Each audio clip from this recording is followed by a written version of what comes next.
Doctor, go ahead, please. 5 minutes. Thank you for letting me present my research regarding Canadian firearms legislation and its association with homicide, spousal homicide, mass homicide, and suicide in Canada.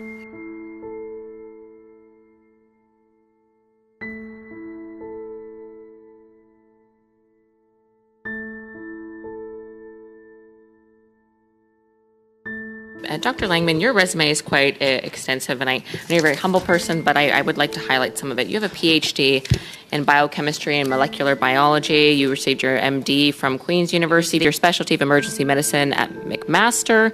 You were also a fellow at the Royal College of Physicians in Canada.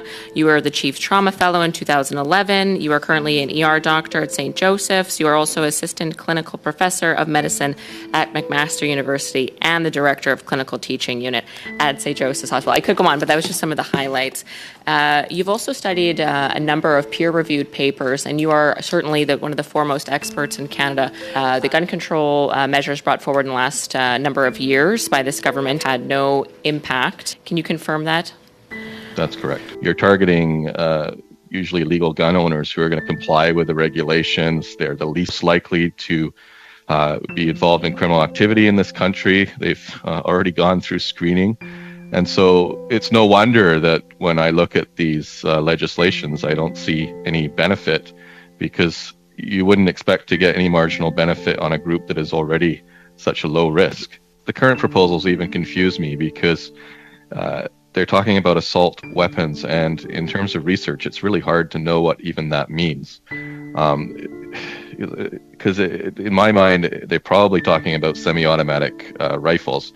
And so if you look at all the research, both that I've done and in other countries, actually, so Australia did ban majority of these, as well as Great Britain, and there's no evidence that it's reduced the homicide rates there. The good thing is that actually there are a very low number of mass homicides in this country. For the most part, it seems to target legal firearms owners with a variety of legislation and restrictions, and you're targeting a group of people that are rarely involved in criminal behavior. I mean, just to go back to this assault weapon, it's no wonder to me that we have this strange list, and we have some guns in it, some not, and it doesn't seem to make sense to anybody, and it doesn't make sense to me as a researcher. I think that really this focus on a small segment of society that uses firearms for generally a legitimate purpose is maybe diverting your attention from a significant need right now. So the recommendations I would give you would be to start